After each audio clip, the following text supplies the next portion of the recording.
Welcome to travel mishap. जिस तरीके से हम बात कर रहे थे लास्ट वीडियो में रिगार्डिंग शेनिगन वीजा रिजेक्शन, हमने पॉइंट नंबर 1 से लेके 7 तक कवर कर लिया है ऑलरेडी। अब आता है 8th, 9th, 10th, 11th और 12th पे पहले बात कर लेते हैं। 8th पॉइंट आता है,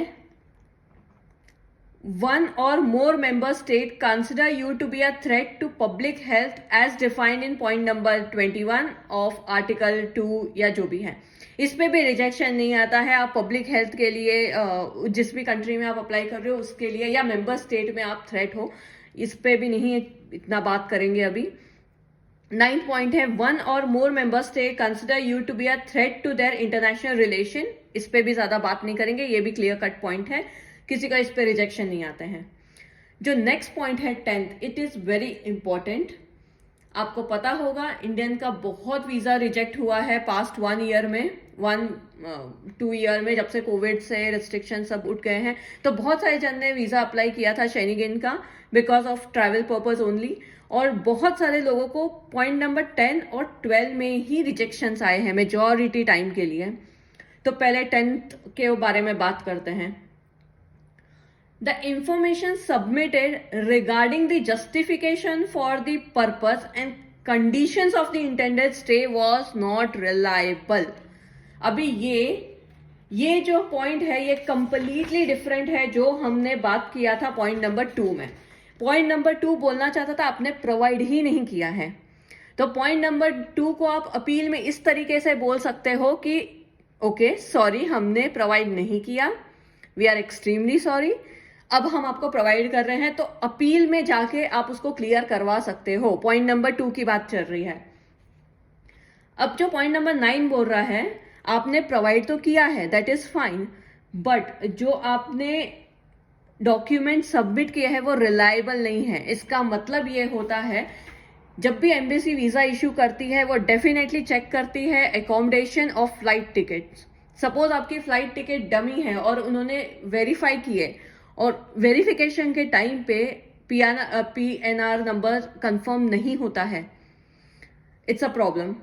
इट मीन्स आपके पास ट्रैवल डॉक्यूमेंट अप्रोप्रिएट नहीं है, मतलब आपके पास फ्लाइट टिकट नहीं है उस पॉइंट ऑफ टाइम के लिए। या सेकंड ये होता है स्टे के रिगार्डिंग।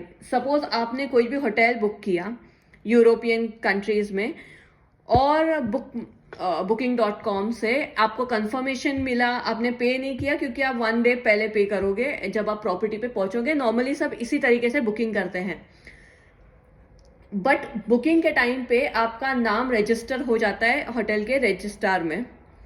अब एम्बेसी क्या करती है, वो कांटेक्ट करती है होटल को कि आप बताइए कि ये XYZ पर्सन ने होटल बुकिंग की है या नहीं आपके इसमें। इसमें 2 केस हो सकते हैं, या तो होटल जो है वो रिवर्ट ही नहीं करेगा, दूसरा ये है वो ये रिवर्ट करेगा कि नहीं हमारे पास ऐसी कोई बुकिंग नहीं है। इस केस में भी रिजेक्शंस होते हैं। तो जब भी आप होटल बुक करो आप मेक श्योर करो, आई नो बजट ट्रिप्स भी होते हैं, I do understand, but there are budget hotels as well जो बहुत अच्छे हैं, जैसे IBS होते हैं या प्रीमियम इन होते हैं।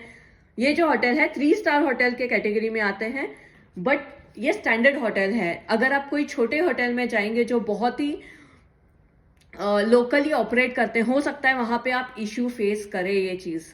तो ये चीज का बहुत ज्यादा ध्यान रखिए कि आप होटल कौन सा बुक कर रहे हैं। पॉइंट नंबर 10 के लिए ये बातें हो रही हैं। होटल थोड़ा सा 3 स्टार 4 स्टार बुक कीजिए, भले आप बाद में कैंसिल करके आप कोई दूसरा होटल आप बुक कर सकते हैं। एक बार वीजा इशू हो जाए उसके बाद आप कर सकते हो, बट वीजा इशू के टाइम पे थोड़ा 3 स्टार 4 स्टार होटल ही आप बुक कीजिएगा, जहां पे एम्बेसी जाके कांटेक्ट कर सके और उनको कंफर्मेशन मिल सके। अब इस पॉइंट में एक और क्रक्स है।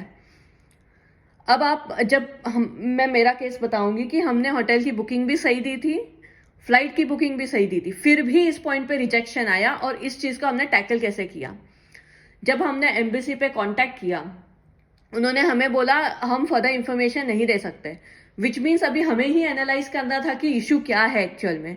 तो हमने उस होटल से कांटेक्ट किया जहां पे भी हमारा बुकिंग था और पूछा, ये हमारा बुकिंग रेफरेंस नंबर है, प्लीज कंफर्म किसी एम्बेसी का ईमेल आया था या था क्या, और आपने कंफर्म किया क्या। और हमने उनको ये बोला सपोज नहीं आया था तो आप एक्सपेक्ट कीजिए कि नेक्स्ट 48 या 72 आवर में आपको आएगा वो ईमेल, आपको कंफर्म करना है इस नाम से हमारी बुकिंग हुई है। तो वो चीज़ का एक तो ये एक चीज़ आप कर सकते हो। दूसरा फ्लाइट टिकट है, सपोज आपने आप पीएनआर नंबर चेक कर लीजिए कि सही है कि नहीं, अगर वो भी आपका सॉर्टेड है। नेक्स्ट आता है information submitted regarding justification of purpose and condition interest ever not reliable. ये जो नॉट रिलायबल वर्ड है, इसको टैकल करने के लिए हमने वीएफएस से भी हेल्प ली थी। उन्होंने हमें बोला था चांसेस है कि आपका कवर लेटर या आइटनरी इतना स्ट्रांग नहीं है, विच मीन्स कवर लेटर में आपने चीजें अच्छे से डिस्क्लोज नहीं की है, विच मीन्स आपने नहीं बताया है अपने कवर लेटर में कि आप टूरिज्म पर्पस के लिए जा रहे हो, आप कितने दिन के लिए जा रहे हो, आप एग्जैक्टली अभी किधर काम करते हो, आप कहाँ काम कर रहे हो, आपने इस्टेब्लिशमेंट, इकोनॉमिक इस्टेब्लिशमेंट क्या आपने दिखाया है आपके सिटीजन लाइक बेस कंट्री से, जहां से भी आप अप्लाई कर रहे हो। सपोज आप इंडिया से अप्लाई कर रहे हो तो इंडिया में आपका क्या बेस है इकोनॉमिक सब्सटेंस, विच मीन्स आप वहां पे जॉब कर रहे हो तो आप पे स्लिप वो सब तो अटैच आपने किया ही होगा, उसमें कोई डाउट नहीं है। बट ये चीज कवर लेटर में लिखना भी बहुत ज्यादा जरूरी है।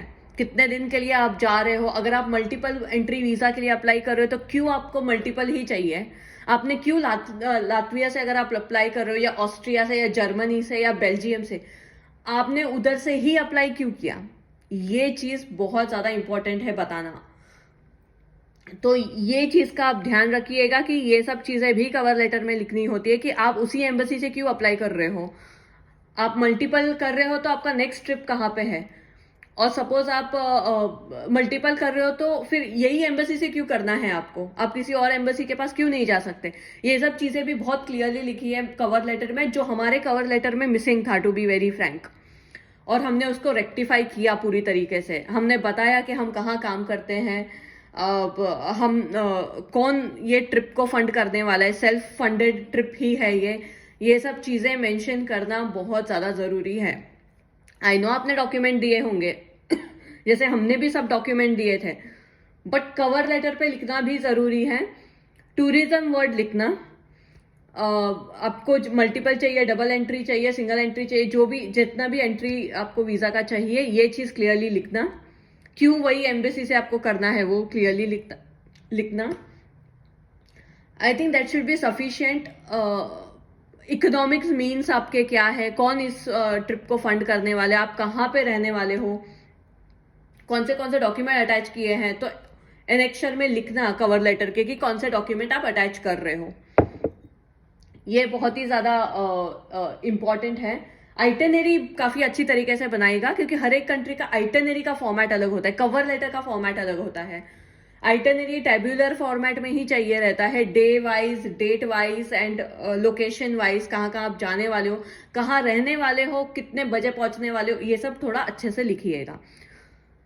ये मैं इसलिए बोल रही हूँ, अब कुछ लोग इसके ऊपर ये भी बोल सकते हैं कि नहीं हमने तो इतना सब नहीं किया था। डेफिनेटली आपने नहीं किया होगा, बट क्या होता है ना, आपको जब रिजेक्शन आता है, जब आप अपील करने जाओगे तो थोड़ा केयरफुल आपको रहना पड़ता है उस चीज में। तो ये पॉइंट था, पॉइंट नंबर 10। मैं इस बारे में एक्चुअली पॉइंट नंबर 10 जो है हमेशा पॉइंट नंबर 12 के साथ अटैच होके आता है बहुत सारे लोगों के लिए, हमारे लिए नहीं आया बट बहुत सारे लोगों के लिए वो अटैच होके आता है। तो पॉइंट नंबर 12 क्या बोलता है, ये हम एक काम करेंगे, हम ये दूसरे वीडियो में डिस्कस करेंगे क्योंकि ये बहुत लंबा हो रहा है ये वीडियो, तो बाकी के पॉइंट्स हम बाद में वीडियो में डिस्कस करेंगे। Thank you so much.